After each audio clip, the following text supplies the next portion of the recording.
The power of truth.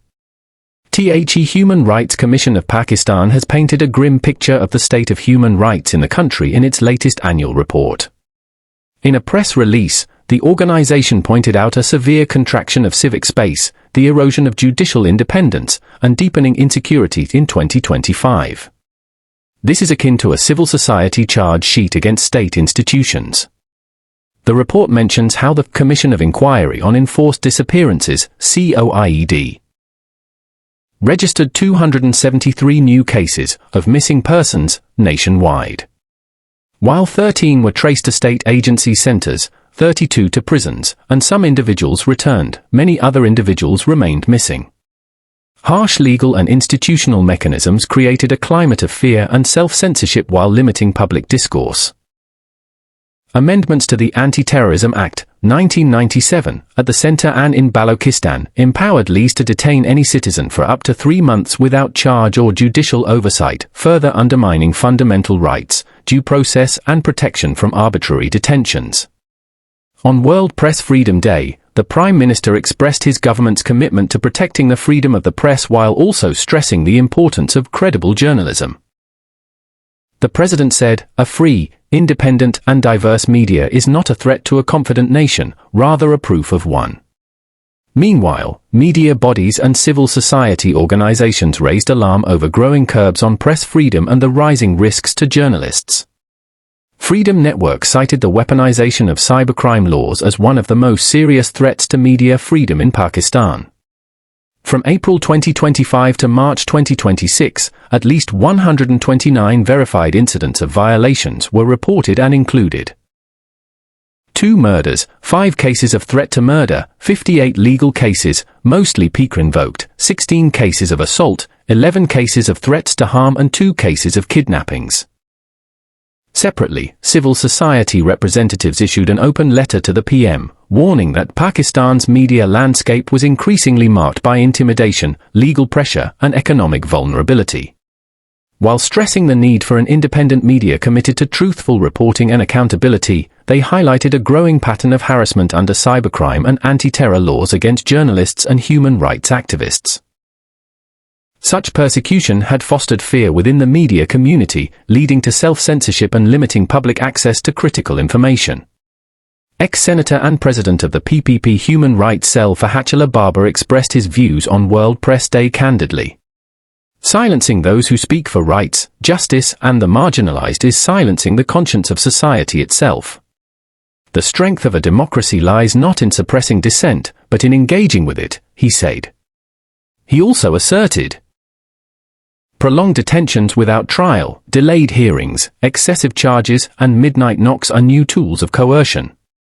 Such practices violate constitutional guarantees under Articles 10A and 19. It is all about reaching out and being honest with one another in spite of existing differences."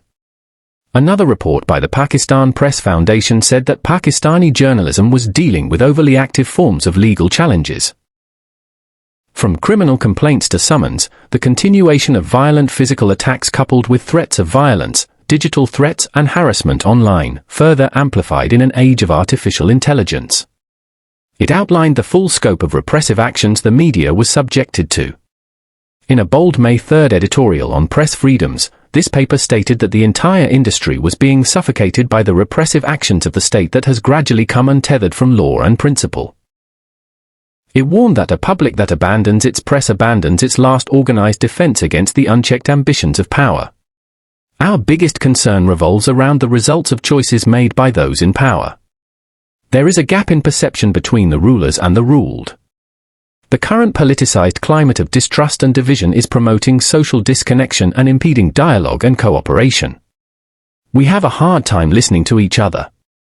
We tend to judge quickly and assume the worst about those who disagree with us. This makes working together to overcome challenges increasingly difficult. The more difficulties we face, the angrier we get, which fuels the cycle of fear and distrust that, in turn, stokes alienation between the state and society. It's a vicious cycle. The natural response to defend ourselves in the face of threats is to close ourselves off and judge others, instead of opening up and giving them the benefit of the doubt. Too often we are filled with contempt that becomes an obstacle in the way of constructive engagement. Almost all problem solving requires compromise. We need a movement to restore civil discourse and engage people in healthy debates to overcome prejudices and create tolerance for divergent viewpoints. The goal should be collective problem solving.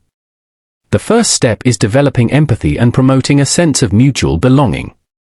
Those who govern should see the world through the eyes of the governed and live it, and build connections to remove fear and distrust.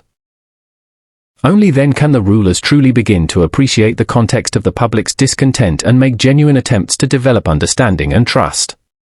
It is all about reaching out and being honest with one another in spite of existing differences. Reach and reveal should be our motto. We are bound by a humanity common to all, which cannot be erased. We must develop the capacity to love people, family, friends, and strangers, even if we profoundly disagree with them. In order to rebuild and strengthen the social contract between the state and citizens, course correction is daily needed through persuasion instead of persecution, dialogue instead of deterrence, compromise instead of contempt, dignity in dealing with dissent, decency in discourse, and above all, the promotion of justice. As Martin Luther King Jr. said, injustice anywhere is a threat to justice everywhere. Empathy and kindness are the way forward if we want to see what miracles the power of trust can achieve. The writer is a former police officer. Published in Dawn, May 13, 2026.